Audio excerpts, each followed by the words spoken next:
Hey guys, welcome back to the S&C Roundtable. I'm joined by my friends, Zac and Jack. Today we're going to be talking about a whole bunch of things, a whole host of things. We're going to be talking about our sprint journey, and we're just going to be ripping into a bunch of different topics, but this is going to be a good one to wrap up the year. Obviously, Jack's been on the podcast a couple of times, and Zac, this is your first official time, so I'm excited to have you guys on. How is everyone doing?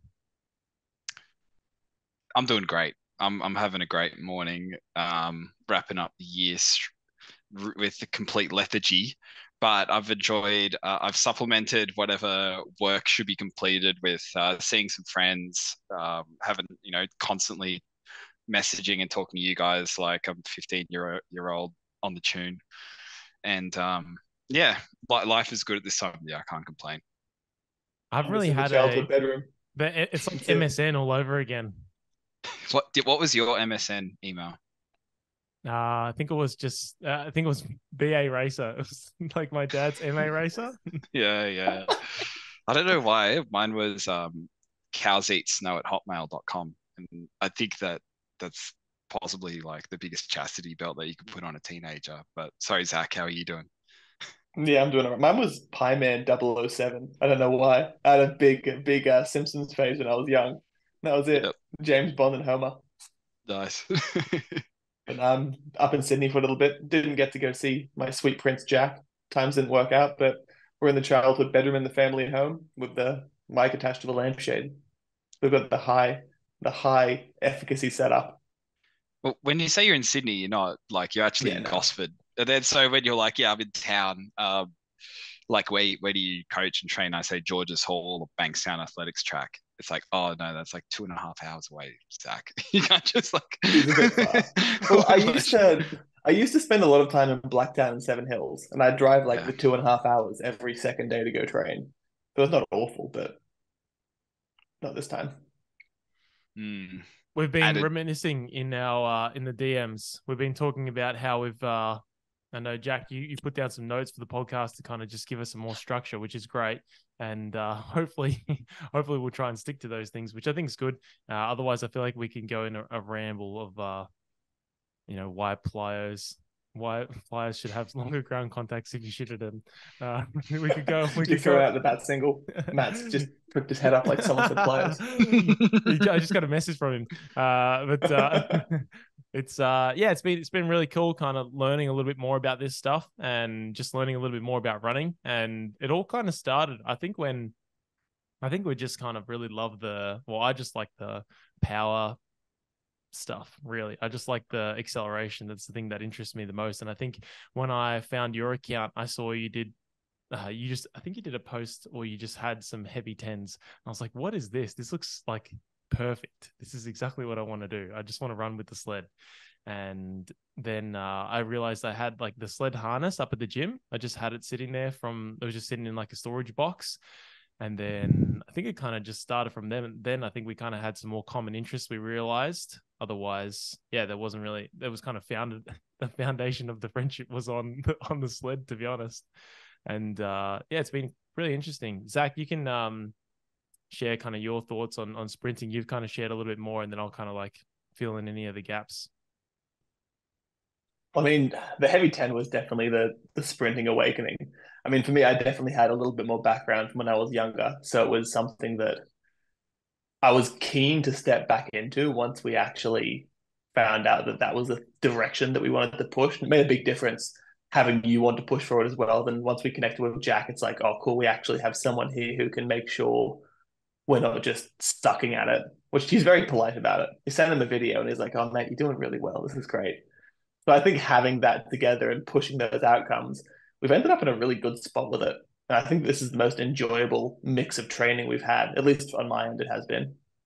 Yeah, I think after lockdown in weightlifting, my body was a little bit broken and just doing weightlifting for a long time. And then we did some powerlifting together. It's kind of like a bit of a break from weightlifting. And I don't even really know how that happened. I think my back or like a really weird iliolumbar ligament strain, and I couldn't put a barbell on my back or do anything like that. And Oh, I just remember that. You were it was pretty fucked. shit. Yeah. I remember just like not being able to do quite a lot of things for a fair few months, and then we started just doing powerlifting again. I think it was just like, let's just go to Yeah. comfort food. Let's just go to what do we know, the bread and butter, and let's just do that. And yeah, we were doing that, and at the time, I think you were training pretty much just the sessions that I was doing.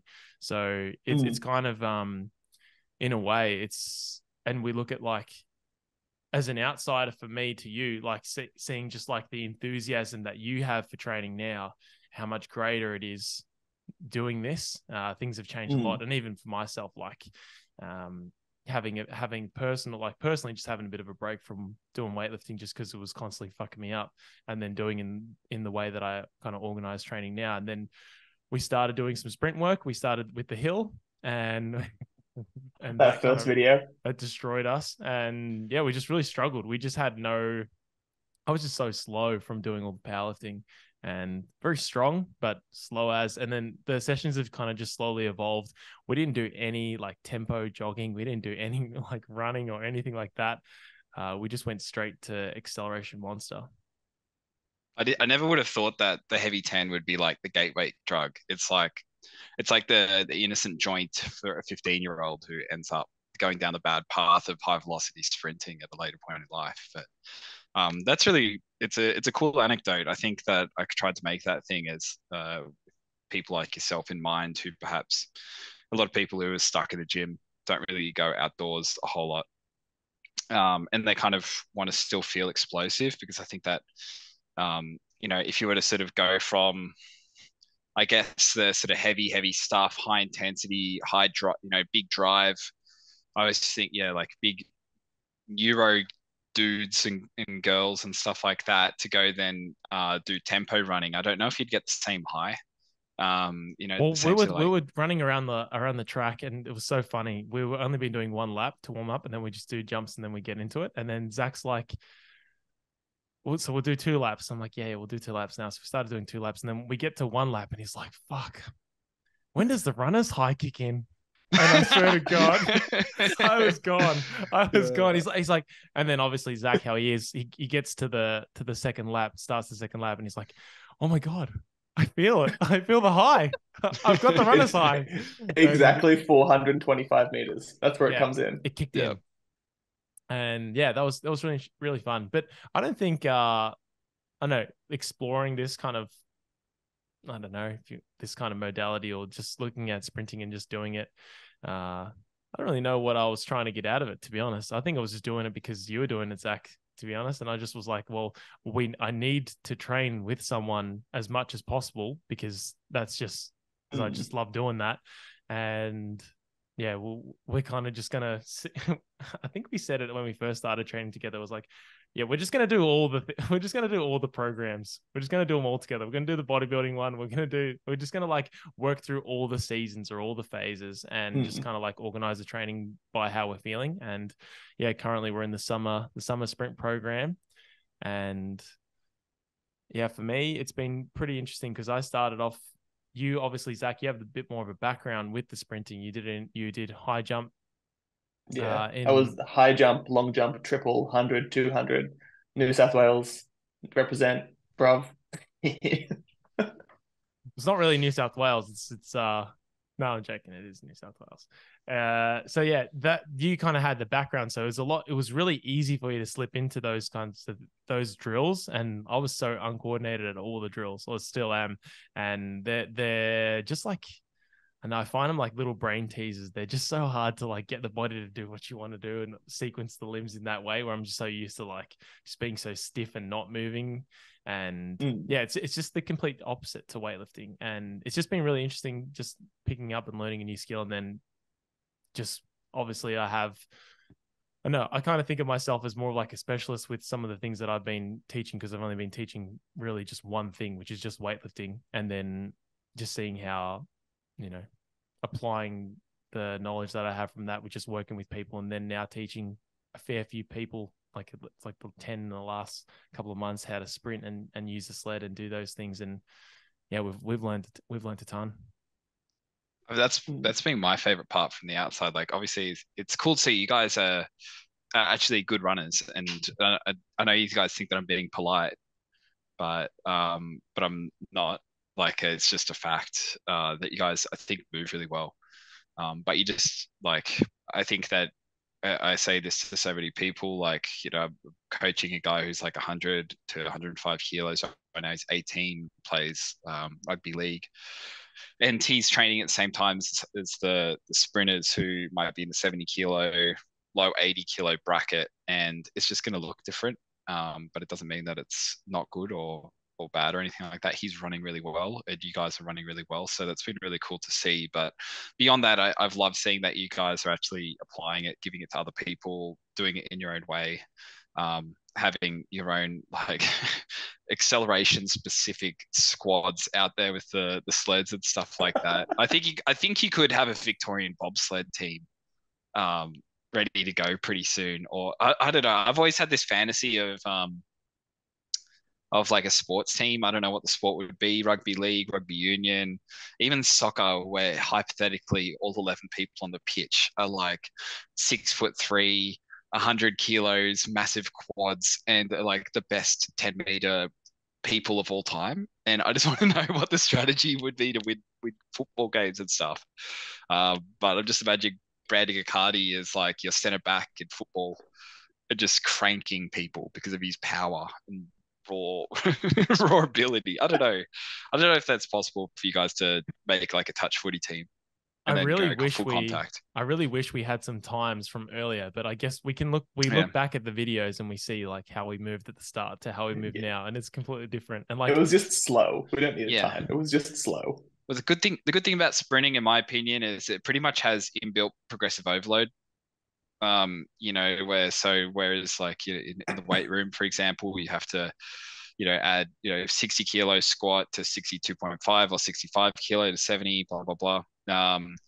Whereas pretty much with sprinting, if you do it on a regular basis, unless you're already at a really high level, you can pretty much roll out a very similar session. And as long as you're engaged and consistent with it and you're staying healthy, you will get faster to a certain point. So even if you guys don't have any metrics yet to back it up, I think that you should feel quite confident in your improvement by the manner in which it's executed.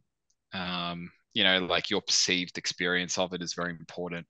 The sort of like the way your body's pulling up, the way it feels during it, all that sort of stuff is super important. But we need to come down with some timing gates or something like that. I don't know. Or you need to run. Brandon, you said you want to run sub 13 seconds in a 100. I want to see it. I want to see it happen. Yeah. Yeah, there's two really good points you made there, and I think with everything we've learned from with the way you've approached the program or the way we've learned from you, it's like this short to long approach where we haven't been hurt, and we've been really lucky that we've been, just working on our start, working on our first few steps, and really trying to nail that early acceleration and nail those positions. And we've been really lucky that like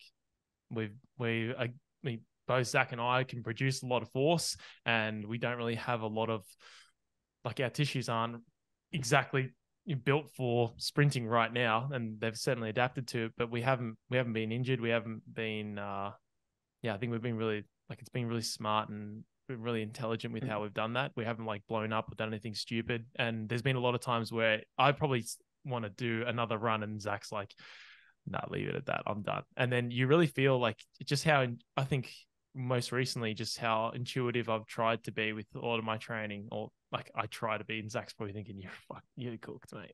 I try and kill I'll say myself. something in a second. But yeah, it's you feel it when you drop off, and I think there's a lot of things we've learned. But it's been really good just trying to nail the acceleration, and we can just get in so many more reps. I mean, your upright running looks good as well. To be fair, when you do those sort of like sub-maximal sprinting efforts over 70 meters or something like that, it's like it looks class. And even if you're sprinting 30 meters, you're probably hitting maximum velocity. Like because most teams, on some some of our female sprinters who are hitting maximum velocity 35, 36 meters out of the blocks and stuff like that. Team sport athletes would be early 30s. and stuff like that. So you guys have sort of built it up to a point where you are at probably at maximum velocity. It's just not a whole lot of time. Sometimes I think of it like time on attention at particular velocities. You're not really spending a whole lot of time there, and you're not really probably giving yourself the opportunity for the technical breakdown to occur, which I think is probably a good thing for health with where your body's at currently. But I don't know. It's a cool anecdote. What do you reckon, Zach? I just cut you off there. I think that the acceleration bias initially definitely helped us a bunch because the only time that one of us got hurt was me at the very start when we tried to blast straight into upright running. Very poor choice because the body doesn't forget, but the tissues the tissues aren't ready. But I think having the heavy tens and really kind of being anal about that first step really not held us back, but it stopped us from doing something stupid. Because we got what for whatever reason we just got hyper focused on that specific part of the run, and as we kind of really got a grasp on that, like you said, the technical model of it's getting better and better. We've started branching out more and more into the upright, whilst we've already reduced some of those qualities. And I think to speak to something you said earlier, Jack, about how it has that inbuilt progression. It's been a unique thing because before we even started the sprinting, I was already kind of simplifying my approach to the weight room stuff and looking at how kind of clean the progression can be for that modality. It's like, yeah, hold on, you kind of just keep doing the same thing and you don't overcomplicate it. You have some progression in there, you pick the variations that work well and you push it. So I think for me, it's going to even further to simplify the approach that I've taken, which has been a cool thing to take away from it. It's pretty bang on. I guess when it ends up being that simple, the hardest thing is always like, how do you keep it fun? How do you keep it engaging? Like, because for me, you guys are sprinting once or twice a week or something like that, and within our Twice, yeah. group, yeah, we've got like a specific goal of running a 100, 200, or 400 meters or hurdles as fast as possible. It's like how differently can you dress sprinting to still train 4 or 5 times a week? And We can say that yeah, about anything, and that's the totally. reality. Like when you've got, Zach, you've had benches, dudes benching 4 to 5 times a week doing the same progression, like how how many sets a week they're doing, like 30 sets a week of bench, and then if someone wants to compete at weightlifting and they're at a very, very high level, all the sessions look very, very similar. It's pretty much the same thing. Do you have any different ideas about how to address that now, or do you think it's like just you know sip your vodka and really rip in and just be sort of militant about it? Well, that's why I'm of the opinion that that's something that you only do for a certain amount of time, and Yeah. and that's why a coach is so valuable, because if I do it on my own, I just make myself live in that state for a long time, and then I end up like I'm in there too long, and then you get beaten up. But yeah, I think you're only in that with that kind of training, like the weightlifting, the plateau or the time it takes to reach, say, your potential for a 6 month period is fairly quick. Like you could get someone to pretty much their best weights. And you see it time and time again in like maybe 12, 16 weeks, or like that's quite a long block. You could be 8 weeks in that phase and that'd be Yeah. enough. Like they'd be at their best. Anything longer and you're reaching, and they're probably going to perform worse at a comp. Whereas with maybe with the running, I don't know. I'm not No, experienced enough to I comment on that. agree. I think we're base. It obviously depends on how you're organizing all your stuff, right? Like, so if you're really, I don't know. So say if you were to have I in my training sort of idea, I think that you're probably within like 8 weeks of a PB. So you get 8 weeks of good training, you should be able to drop a bomb. Um, but it really hinges upon, obviously, within with P being in athletics, a lot of it does just come down to weather and stuff like that. But um, yeah, no, I agree.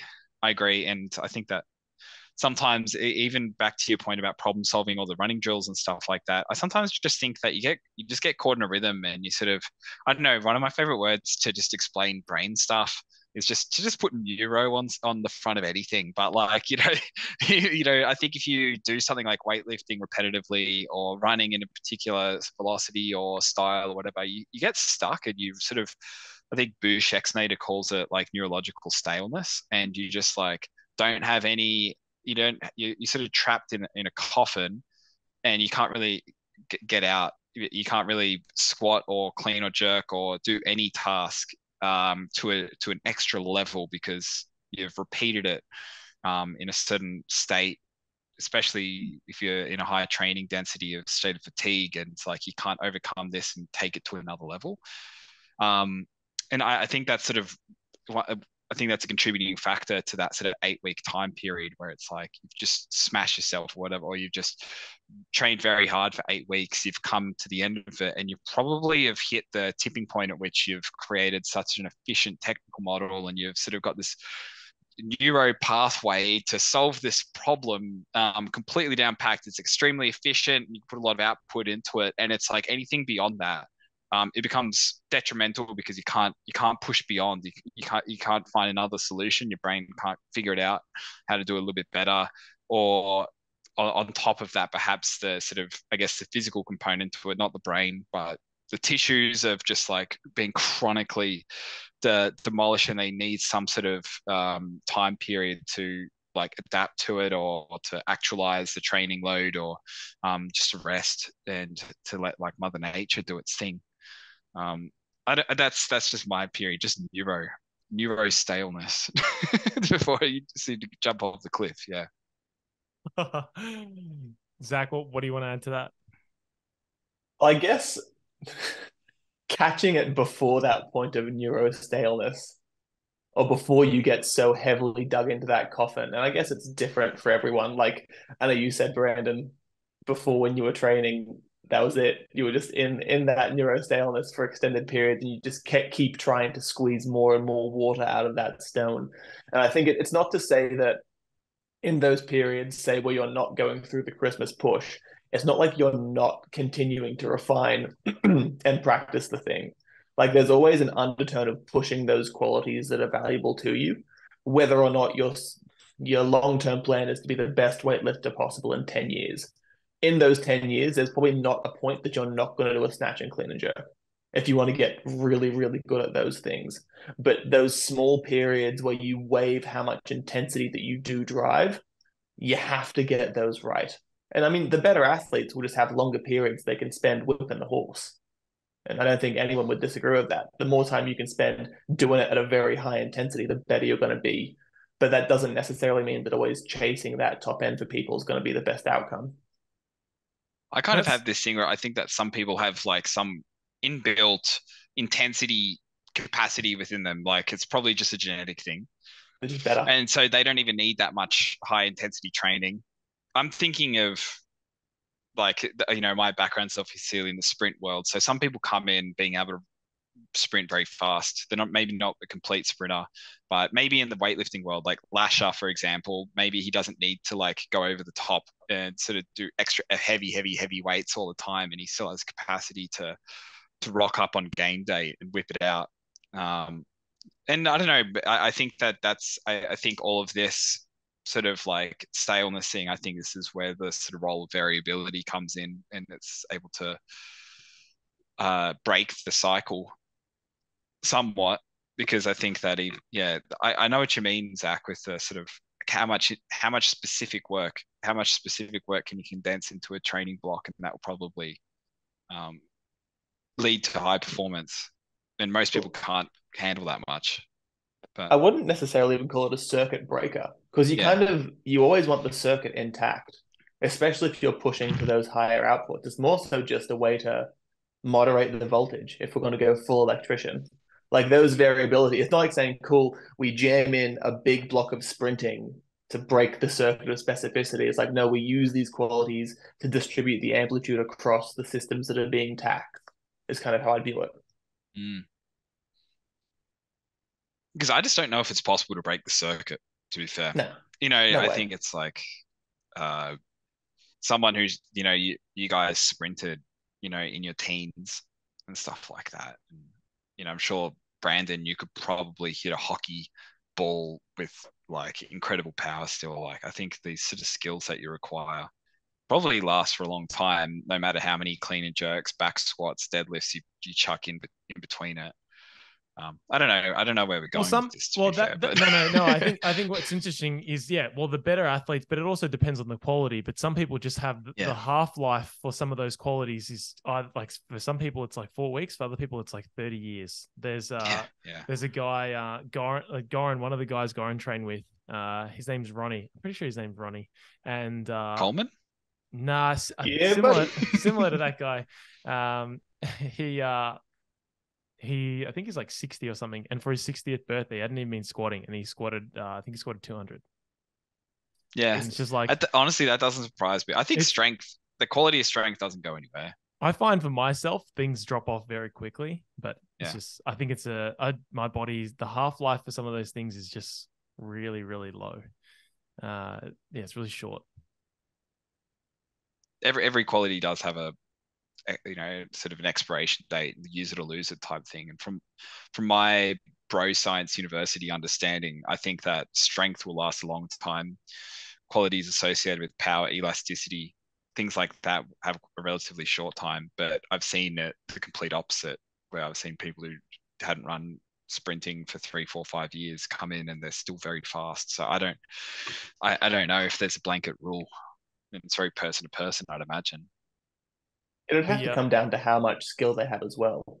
Like, say, for example, my qualities of strength from when I was my strongest, they drop off really quickly because I so heavily leverage connective tissue and joints as opposed to actually producing good quality strength. Whereas some people, they are in the positions to tax the tissues in, like, quote unquote, a better way, which I'd assume so. Like, I couldn't walk in now and pull 320 just because my spine's not conditioned enough to deal with it. It's not necessarily a strength thing. It's just the ability for the joints to take that beating. So I think depending on the person and how they express the skill would very heavily tie to how long it lasts. The mechanism that you leverage is erector tissue, and that's been eroded away with the reduction in body weight. Do you think? Yeah, less erectors. You're just getting shredded over summer. It's Christmas push.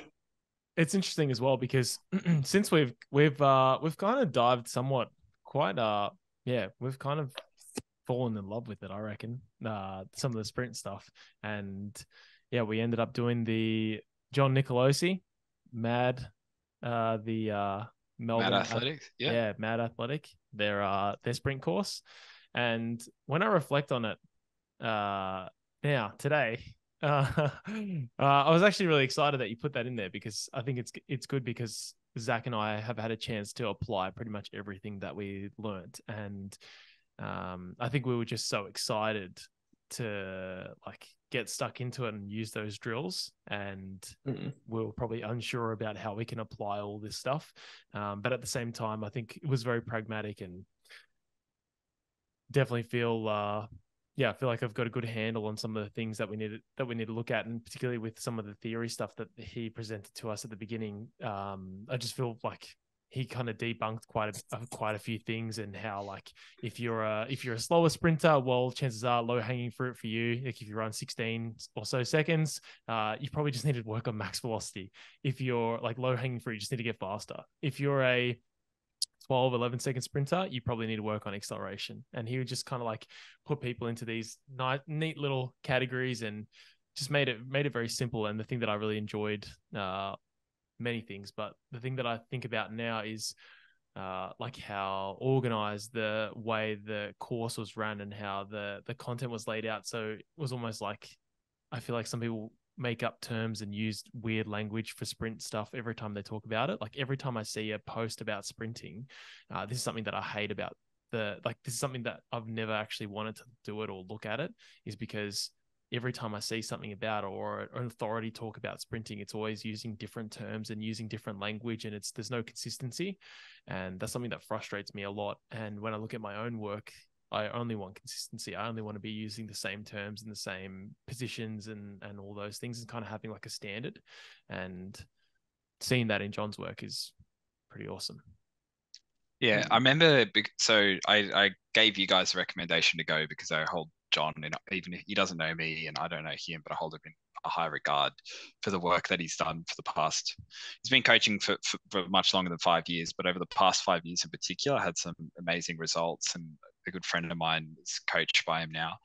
And I remember like straight after the course, you guys are a little bit WTF, and I think probably the way being firstly a lot of like people presenting workshops and stuff are a little bit younger, so the crowd is going to be a bit younger. John comes from a clinical background, so that shapes his perspective. He's a physio, um, and I think that because you guys are so passionate about creating progressive strength and conditioning solutions and stuff like that, when someone comes in with like a very old school perspective, it can sometimes be like jarring. But I think that I'm glad that you guys have taken something out of it because yeah, because I think that you're right in saying that he's very literal. Nothing is theoretical with John. I think because what he says is going to make improvements for these sort of certain athletes and stuff like that, or these drills are good for X, Y, Z. They're the drills that he actually gets his athletes to use, and they're the drills which taking to the Olympics, winning national finals and stuff like that. But what were some of the theoretical takeaways that he was talking about at the start, which helped you? Was it just the athlete categorization? Because I know that's something that you love. But what sort of helped you there? You mean in the theory stuff that we learned Yeah, beforehand? Well, he pretty much broke down the entire sprint model from early, late acceleration, then upright running, and we had a really clear understanding of what we want to see. What are the key features in each of those things? So projection, reactivity, switching of the legs in early acceleration, and then looking at the 5 kind of key landmarks in like using the Altus kinegram for the upright running. And it just makes things so easy. And then I kind of sent a kinegram in the group of the 3 of us, and it was like, I know, felt like it was pretty simply broken down. It's class. Well, it's the features that we want to be seeing. So as someone who has like very little experience, I think both Zac and I can like look at running and we just record someone and be like, okay, your stride is doing this. And then, but not only what is happening, but also a fairly logical and, I don't know, pragmatic feedback so that people can then be like, okay, well, your stride's pretty long because you're pretty slow. So if you make it shorter, you're probably going to not run very fast. So just keep going and be more elastic and be more of a beast, or make these changes because your hamstring hurts and you run fast as well. So there's just a lot of features that we kind of learned, and there was a lot of things that we've played with. We've pretty much used everything from like just adjusting to what the upper body's doing and its role that it plays in balancing the limbs and balancing the lower body during acceleration or running, whether it's like hands on hips or hands behind head and like those kind of constraints, and just thinking about things in a very simple way. And kind of just we really just wanted like the front squat of the sprint world, like what's the heel elevation front squat of sprinting, and we kind of got all that, and then which was great. And then we got to work on and it was very much I really like with John as well. The drills are just like, they're just fucking drills. They're just drills. Don't look into it too much. They're not going to change his position. They're not going to they're not going to make you a faster sprinter is really what the key message with the like the end line of the drills for me at least was. But it's still important because they're still a good warm up. They're still really important things for you to learn, and then you can leverage some of those drills like the dribbles and the dribble bleed that we've been doing for Zac, especially to kind of get him to lift his knee up and get him to fucking drag that foot a little bit higher is so important. But yeah, so I felt like we learned a lot about that. We got to learn, using the wickets and stuff like that, and how we'd kind of progress that out over a longer period of time, which I would have liked to see in like, kind of the detailed, I don't know, maybe it was just me, but like the detailed kind of programming and how, athletes are actually going through those, and whether or not some of those things are reactive and how those things are being changed, just from his explanation, just to kind of hear a bit of context.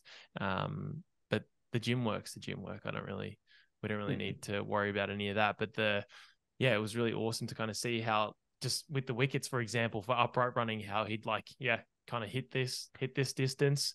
When you're hitting that distance and you're hitting the technical model I want to see, then we're going to bring the wickets out a little bit further. And then he's kind of got this like progressive overload using the wickets or using a drill, and how he's going to progress that over time and intensify that technical model in a very logical way. And everything was very logical. And I know we've spoken a little bit about Jack and I about Stu McMillan and how things are so conceptual and almost feel like to a detriment, because things are, at least what I've seen lately, it's like, just tell me the logical, consistent language that you want to get across rather than dance around the point. But it, I enjoy both, but John was just very literal, which is which is what we needed, I think, at the start.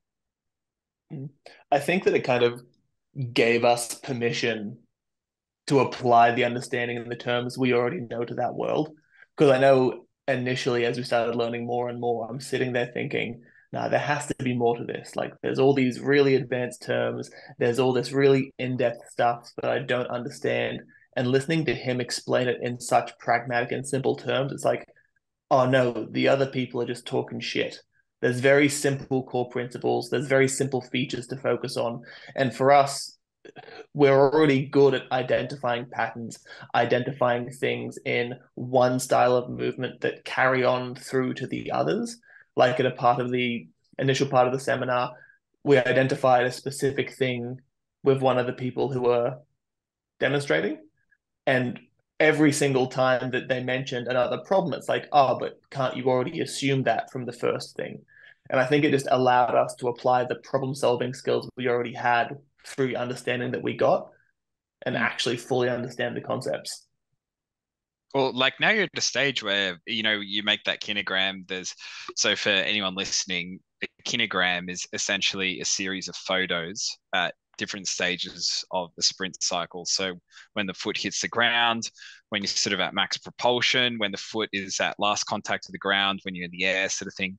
And it's used to analyze the efficiency of sprint technique, and you sort of track it over time if you're a sprint coach. But the other day, Brandon made one where it was side by side, myself, Brandon, and Zac, and you guys were trying to figure out, like, what do you guys need to do better to run faster so you can be more like me? And I'm always saying I'm not the technical model. I'm pretty chunky sprinter who's just done it for a while, so I've figured out some strategies. But and I was like, what do I need to do better to improve? And it was really cool to see Zac say, I'd say you're probably a little bit too plantar flexed on the backside. And that kind of observation is that is exactly what I was looking at, because I wasn't really happy with the manner in which my hip was coming through and the timing of it. And so then you need to figure out, why is this the case? And to sort of just look at something like plantar flexion on the backside mechanics. Like, I don't think, my assumption is that most sprint coaches in Australia would be able to even spot that.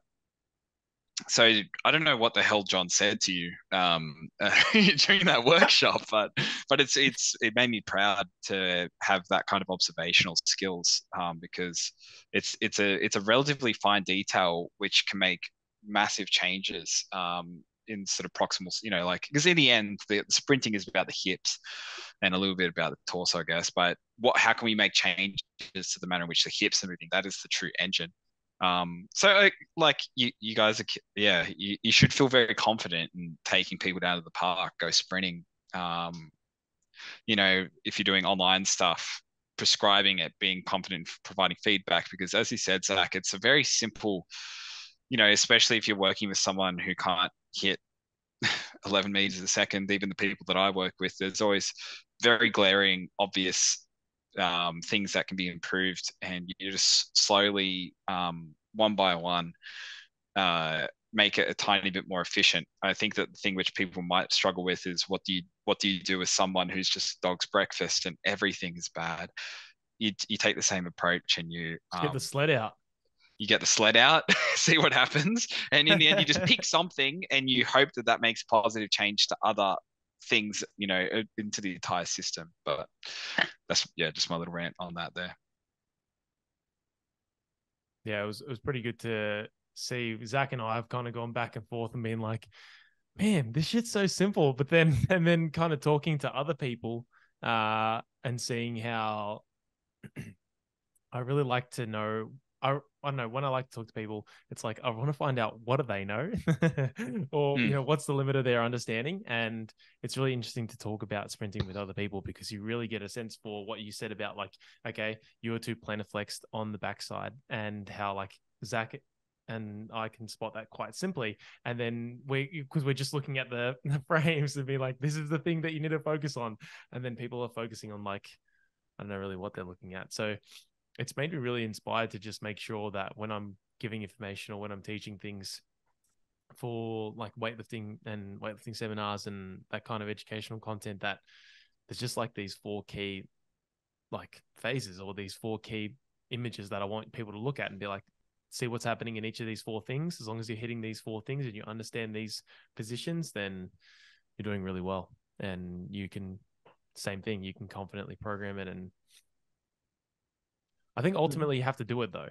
And that's a big thing, because people talk a lot about it, but they're not really doing it as well. And that makes it quite, I don't know, I think that has been a huge difference. And that's why we've wanted to continue doing it, is because we said to each other, we're like, you said to me, Zac, it's like, if we turn down the running, we're not really going to learn it as well as if we stop now and pick it up at another time. Like, we actually have to keep going. We have to compete, or we have to do something with it where we have to teach lots of people so that we can solidify that skill as well.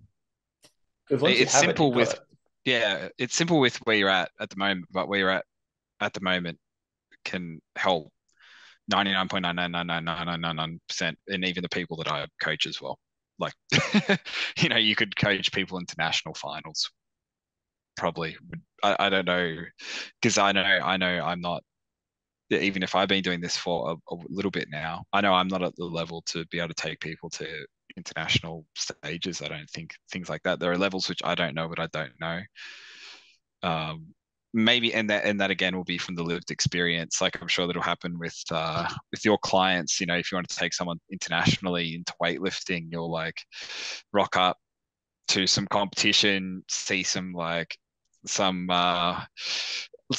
lady with like deltoids, like little satin deltoids or something like that, and and you're like, how can I get my athletes to, without drugs being the only solution, how can I take my coaching to another level to better prepare them for this situation? And you probably don't know what the answer is to that right now, even if you think you do. Because I know that's just a random thing, which we'll I was probably going to talk say about. the answer's 4-way delt circuits, but anyway. Yeah, 4-way delt circuits and an Afghan feed. Ethnically, like, yeah, what was the word we used for it? It made no sense because it was African Middle Eastern food, some pomegranate drink that was in Arabic, but was a German brand. Anyway, It was delicious. You were going to say something, yeah.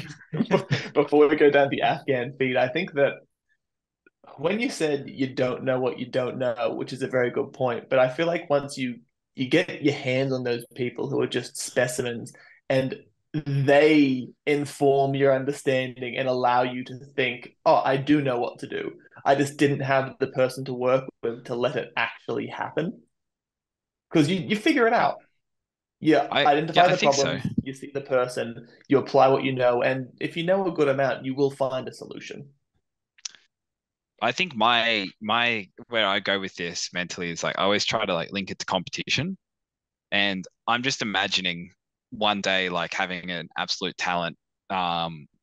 We go really far, go to some international competition, and then they're at the warm up track and freaking Noah Lyles is there hollering around. Like a good friend of mine runs internationally, and he's very good mentally, but like these random anecdotes of being in the cafeteria and this guy thought he stole his toast, and he's like, fucking take my toast sort of thing.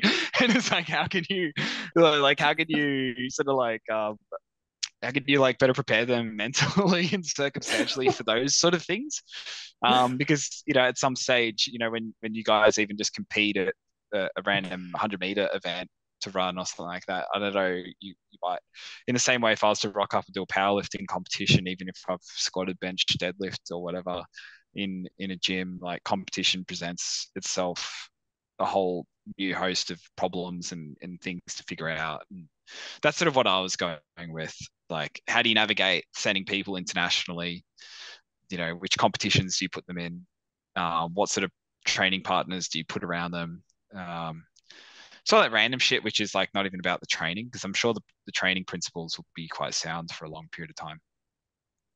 Before we move on, did someone actually take his toast? I'm gonna have to know. No, Or he did, or didn't did take the just toast of no? this guy. He's just Dude just lost it. he just flipped out, I think. Yeah. He's Or like fucking. he He was was in messing with them this all. he was just he was in a bus, and Johan Blake was on it, and there's no other seats available, but Johan Blake just would take his bag off the seat. And he just sat there. It's just like that sort of, just that sort of, those random stories I love. But they're just like, I don't know, yeah, I guess that's up to the person, in the end, and how they manage themselves. But just that random crap.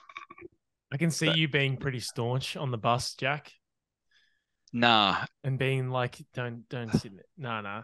the fact that people, more than one person, you guys both have said it in this call, that I send polite feedback to sprinting even though you suck. I don't really know if I'm the type of character to punch on with Johan Blake over a seat or a piece of toast. You know what I mean? Like, Speaking of toast, speaking of wheat, incredible segue. We go to the Catan segment of the show.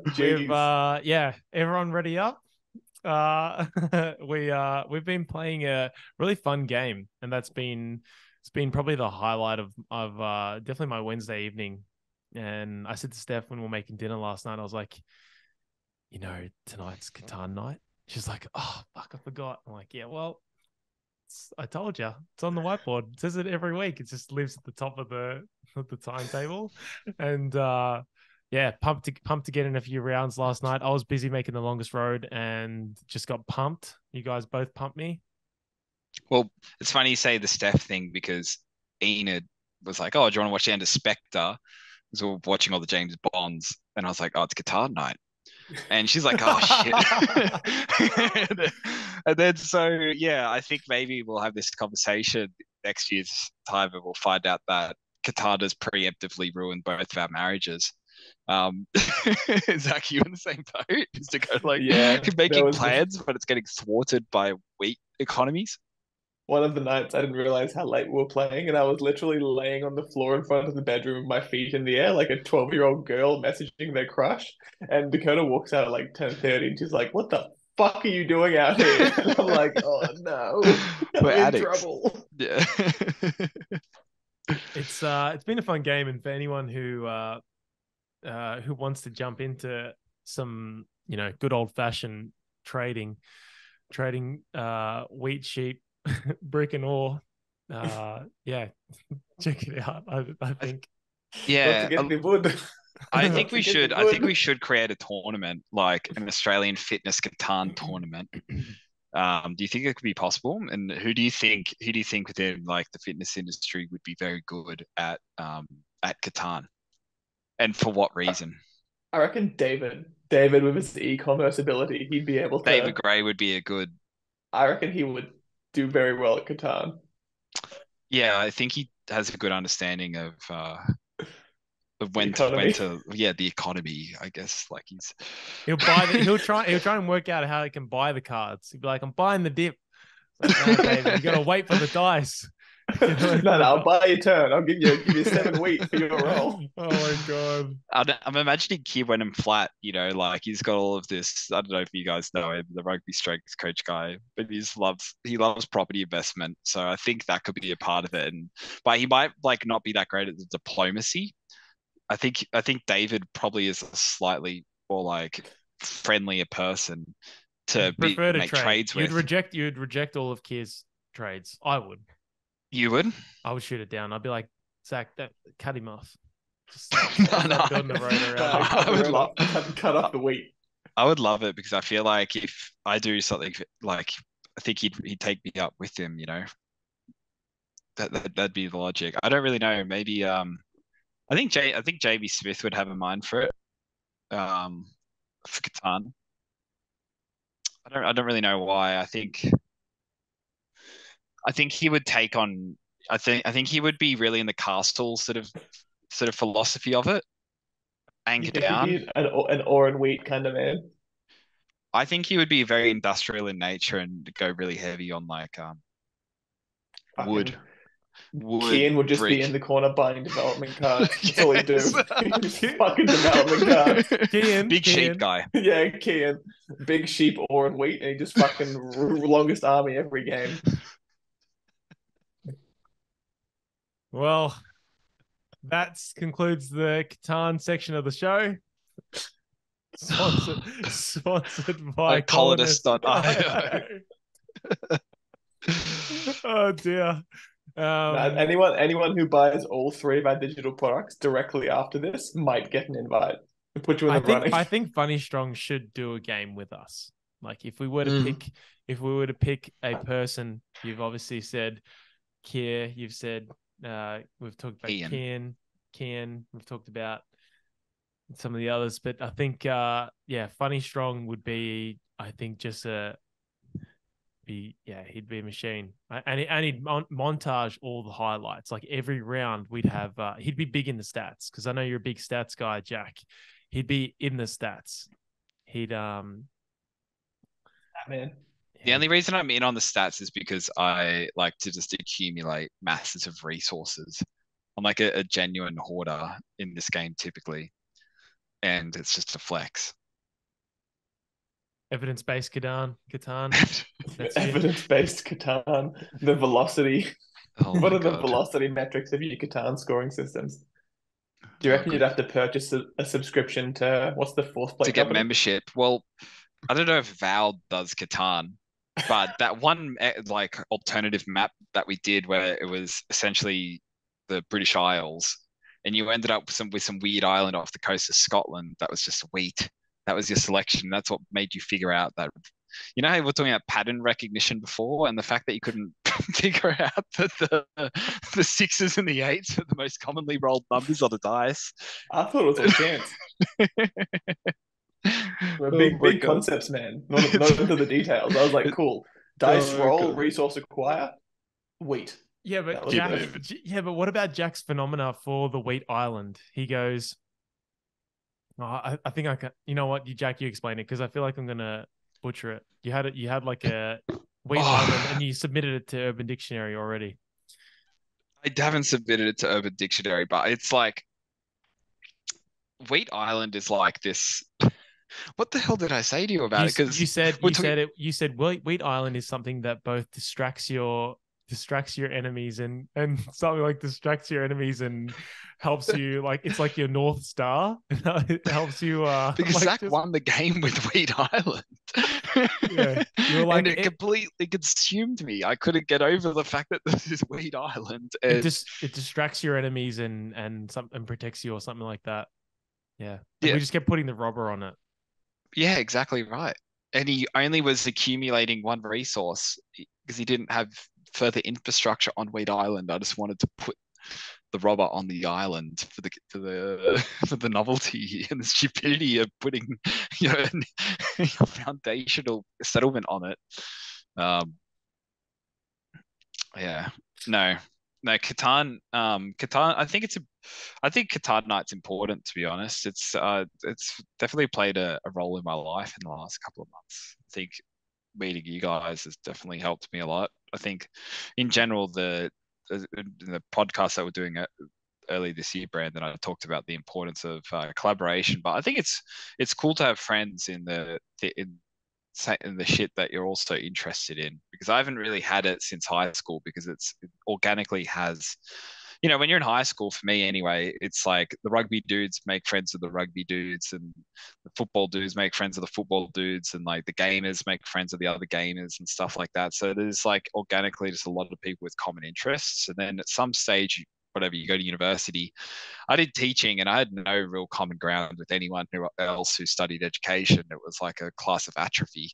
But other than that, I didn't really have that many people who really aligned with like just things that I'm interested in. So it's nice that we have Catan and we can...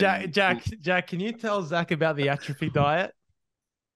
So I don't know, at some stage we could like do a. This is one of my. I've done so many So stupid experiments. we haven't done the group program yet. And Jack, you just like don't give a fuck about a lot of things. So we're just gonna have to probably do like the same thing as you. But I feel like the atrophy diet is one that we shouldn't do together because you've already done it. It was because even now, like I just wish I was lighter, and that includes muscle. Like I wish I was like 80 kilos, right? So it's a couple of years ago, and I was like, let's just my gym program. So anyway, I just cut out protein. You know, I was just eating 2-minute noodles and bread, and fruits, and then my gym. You know, I was still sprinting it 3 times a week maybe, and my gym program was once a week 3x3 trap bar deadlift, and that was the atrophy program, and I did it for 6-7 weeks or something like that. That's a long time. Ran the fastest I've run, but I felt so brittle. Like you lack the building blocks of life. Yeah, I may as well have just cut myself off from the sun, honestly. So you ran the fastest you've ever ran. What did you run? Oh, it was like I ran a 10.8, like just sort of. So you did a 10.8 on the atrophy diet. Yes, but I don't think that's a testament to the atrophy. I think it's probably just shows how potentially harmful strength training is to speed in general. You know, if you're already strong, like how much do you really need? So I was just like, and even those trap bars, I was dropping the eccentric. Like I was pure concentric 9 repetitions to trap bar deadlift. It was so dumb. No muscle damage. Yeah. It's been done. I wouldn't really recommend it. It could be like the ultimate peaking protocol. Like maybe if Cal Dietz called it something cool, like French contrast training, it was just like French atrophy. Like it was the bourgeoisie, like fromage experience or something like that. The fromage atrophy program. Yeah, you take you to your wildest dreams and like a whole host of tendinopathies and sore joints. Well, you could just call it you could call it the 10-8 diet. That could be good. That's it. I don't know. You guys have probably done some really dumb experiments in your time as well. I did the 1,000 grams of carbohydrates. What was the byproduct? Fat. Very unwell. and gorged. Very unwell. I was like, have you tried weird supplements? What do you mean weird supplements? Nah, not really. Like non-PED subs, like weird things. Yeah. I was gonna say, good try, Asada. Nice try there. You waited an hour and 6 minutes to put that one in there. He pulls his mask off, just carrying a bucket of piss. Like, gotcha, guys. Good, yeah. Piss in the cup. Nah, under your seat. I never really went through a weird supplement phase. I remember. Oh man. The weirdest one was the old Jack 3D. Someone in the gym bathroom sold me that, and I consumed too much of it and, saw sound. But that was about it. Brandon, have you been a subs guy? My mum and dad are big into it. My mum has pre-workout before every workout, like since I've known about what training is. Mum and dad are like big into that. Dad had all the pre-workouts, Jacked, Craze. Craze was another one that was similar to that one. I used to have Jack before I went to work, like at McDonald's, and the first couple of hours on the shift would just fly. Tweaking. It was so hard. You'd be like, I'm making the fucking burger so fast. You're wrapping the McSausages, and you're just going, these things are flying out the door, and then all of a sudden it would just be like hit like 9 a.m. and you'd be like, fuck, it's really slowed down. Like the room's really slow at the moment. And then you just watch on the big screens that have the orders, and you just watch the count, watch the time, and you'd be like, fuck, it's going so slow now. So yeah, that was probably about it. And I used to have No Explode, the BSN one. Did that make you shit your pants, or was that just me? That had 5 times the amount of magnesium that you were meant to have in it. No, it didn't. It could have been something to do with the fact that I would have 4 and 20 pies before a game on Friday night, and so those two things probably cancelled each other out. It was like a Or simple, maybe it's simple your equation. 1,000 grams of carbohydrates sitting in your stomach and it doesn't really know where to go. It just has to come out It's of the also butt. fair. What was the You used to drink a whole bottle of orange juice for breakfast. What the fuck's wrong with you? Yeah, there was I rotate between cloudy apple and orange because if you drink 5 liters of juice in a day, you get sick of it pretty quickly. So you just alternate. And there was a big phase when I first moved down to Melbourne. I'd have like two, those massive pizzas you can buy from the Coles bakery? Yeah. Like the real tasty. I had two of them, a packet of red frogs, and half a bottle of orange juice for breakfast. Your poor Yeah. pancreas, man. That is Oh, after That every sounds like you meal, tried to just get diabetes. just dry mouth 100% of the time, and I'm like, what's going on here? It's turned into a goat. Yeah. Okay. I used to love the sups. I used to read studies when I was like 20. And an example would be like I read this one about bovine colostrum, like improving IGF-1 levels and stuff like that. Mega The old dosed. Mark Lobliner. Yeah, Mark Lobline. He That made guy. fucking He's still going. He popped up on my YouTube not too long ago. Like he green tea extracts. Like I don't know if you have Shilajit or if you ever tried Shilajit and it tastes like butt, but green tea extract is on another planet. That sent me to another stratosphere beyond jacked. And I don't know why. Anyway, so we can carry on, Brandon. I just get curious because I think some people are subs people or you're not. It's like one or the other. And I'm no longer I've always really. wanted to get like a bit of Shilajit, but I think it was like every time I looked into it, it was like make sure you get if from a place where there's not like a lot of heavy metals and stuff like that. At that point, you may as well just take the D balls. And come on. I mean, this one's from Nice try, Sada. this one's from Siberia. That's where it's resourced. You either want it from Siberia, Kazakhstan, or I don't know. Anyway, I've looked into the Shilajits. If one of my favorite coaches, Hank Kreinhoff, goes like foraging in the mountains of Kazakhstan because he does Kazakhstani athletics. We can carry on. It's a weird rabbit hole to go into. We're all waiting. I think we're all waiting. Even the listeners, like the listeners, just pulled over and be like, "Fucking, is he going to talk about the Kazakhstan Shilajit sauce?" Oh no. We'll leave it. Okay. Yeah. Carry on. We're coming up to the hour and 10 mark, and we have a couple of things to kind of just put out there. And one of them is the heat map concept. So, Zac, you coined heat maps in a unofficial podcast that I just haven't put out yet because I just haven't edited it. But yeah, you talked a little bit about the way in which you organize and look at training through that lens. So I'll get you to explain that.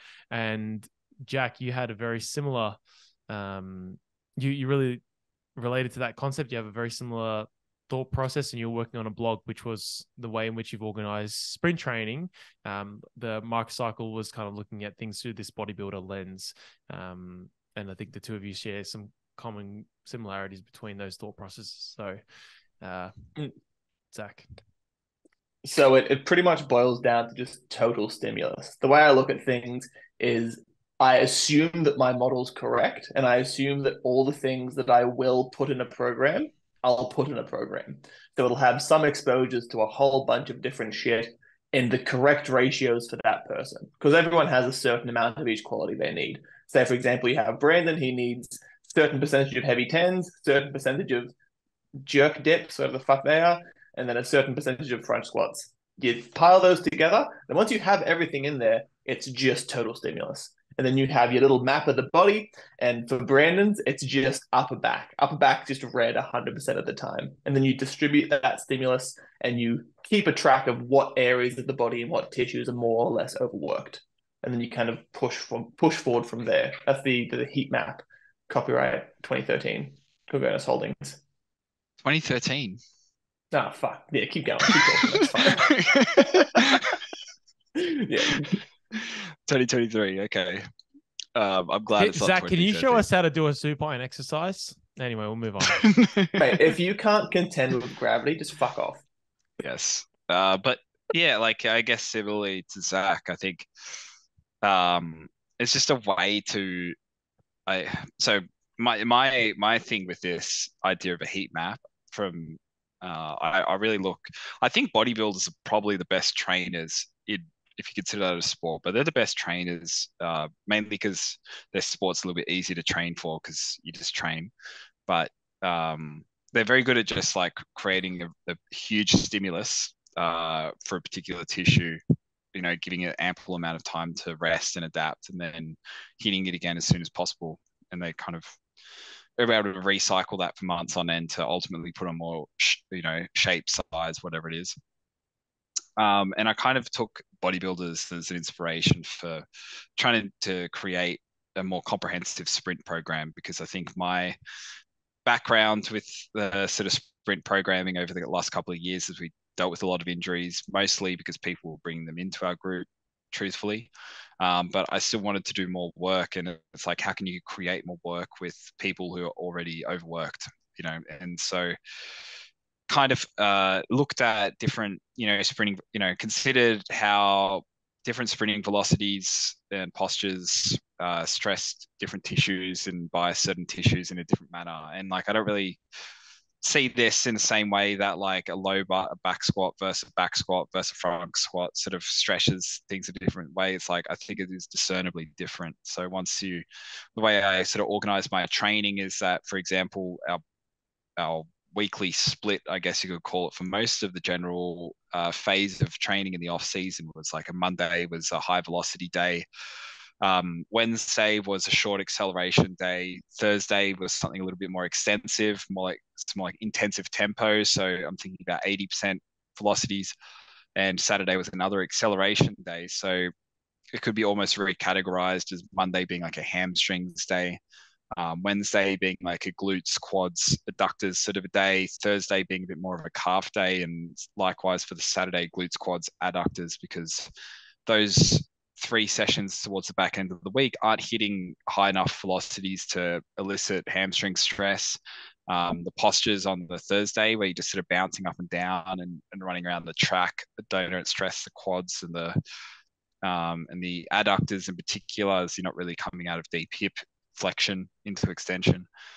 And I think that this sort of heat map or bodybuilding or whichever way you want to look at it is just able to create, I guess, a more variable program, which is really valuable for sterile sports like weightlifting, sprinting, powerlifting. I'd imagine other Olympic sports are very similar, where you have like this really singular goal, and in reality, you'd like to be as specific as possible about hitting that. Like if you could, clean and jerk twice a day, every single day, and still make progress, I think that would be what you do. In the same way, if you could um, sprint high velocity, accelerate hard, and do speed endurance every single day, then you would as well. But it's not the way it is. You need time to rest and adapt and to ensure that you're hitting high enough intensities to make changes. So this sort of heat map theory that Zac has just copyrighted, which is why we're talking about it, so no one can steal it. Or I guess maybe looking at it from a bodybuilding lens is just, I guess, understanding which tissues are getting hit through whatever medium training that you're going into. And just it's just a way to not sort of cause overuse injuries and to create a more varied program, which is very common sense, I think. But I'd imagine that with sprint coaching in particular, that's the only thing I can speak on because that's my world.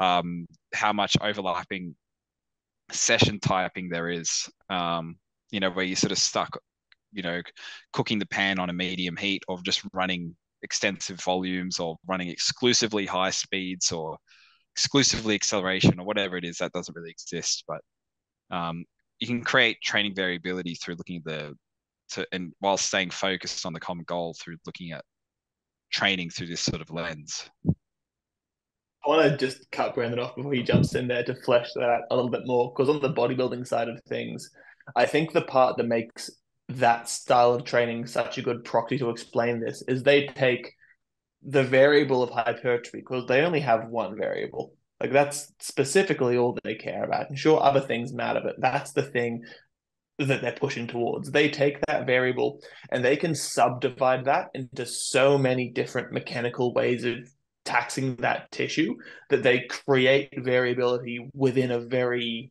singular thing. Like the way that these bodybuilders can break things down is you can look at the pronation of the tissues, what length of the muscles taking more stress in different exercises and movements, what amount of mechanical tension, how much psychoplasmic activity you're getting through there, say with much higher volumes, much lower volumes, where you're flooding the cells with more or less stuff. And they take those things to maximize the frequency of the outputs they can handle, which is kind of what you're speaking to.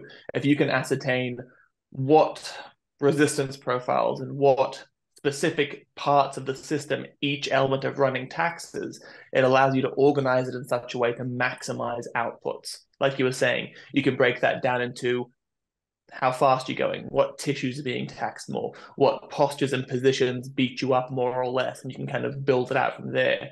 And identifying those subcategories within not only what you're using to tax the system, but what elements of the system are being taxed does go a long way to maximize the volumes you can handle. I love it when you get full scientific and shit. It's the best.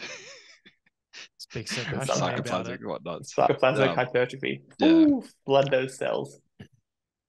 It's a really useful lens to look at it through. And when you think about like it's all coming back to like the fact that when we're trying to get good at something, ultimately you're going to have to be doing a lot of the same kinds of things. So it just makes it really easy to organize training based on those stresses. And I think if someone's listening to this, the big takeaway is like you're training glutes. You're just training the glute. So just think about all the ways that you can train a glute in different ways, and tax the glute or tax a position on the same day. And it's a very holistic way of looking at it. And it doesn't, there's a lot of complexity in it, but it's not, and I think people fuck up programming a lot. And I think you guys say it in terms of like heat maps, whereas I kind of like, I don't know, I kind of think of it as like, okay, well, there's a bit of a pattern, or there's some kind of like, I don't know, there's like a pattern you have, like Jack, you were just talking about how you have like, hamstrings, calves, glutes, and quads. Then, okay, that's the pattern. Let's just run that. And then there's things that are going to build out underneath those things. And yeah, I think people are not overcomplicated, but I don't think they're looking at it through that lens. I think if you're trying to facilitate high density training, it's a really good way to go about it. This is based on the assumption you want to train 4, 5, 6 times a week and toward goal, but even now, like it doesn't really take into consideration like the nervous system to this sort of stuff. And like even now, as we're doing more intense stuff, like you kind of have to drop that lens, because we might do a session on the Monday which is a bit more quote unquote hamstring day, like we're just sprinting really freaking fast, but it might take them a week to like come back to baseline for them to look like normal people again. And that's just the way it is. But I think if you're just trying to like build consistent work, it's without beating yourself up so badly, I think for me, it's my favorite lens to look at this through. So that kind of lives in but then you're using it now. So you're using it now in this kind of like, not for the Christmas push, but in this kind of in-between period where you're about to get back into competition. Yeah, no, we're still theoretically, use it. Like we wouldn't do like a high velocity day into a speed endurance day. It's a bit too much of an overlap. You just might not be able to roll over these micro cycles in a more, I guess, in a more predictable manner. Well, thank you so much for your time, boys. Hopefully listeners can get something out of this. Hopefully they enjoy this, and it'll be out on all platforms. Zac and Jack, if you haven't already checked out Metamorphosis Track Project, Acceleration Monster, please do. You don't have to do that. Yeah, make sure you guys. You don't have to, but you should. Yeah, you have to check it out. At least Jack knows when you put it in the cart, so he'll be checking. And if you haven't made strength training great again, you can do so by the end of this year. You still have time, and you can check that out with Zac Kongonis. So thanks so much for listening, guys. Full price sale. Get on it quick.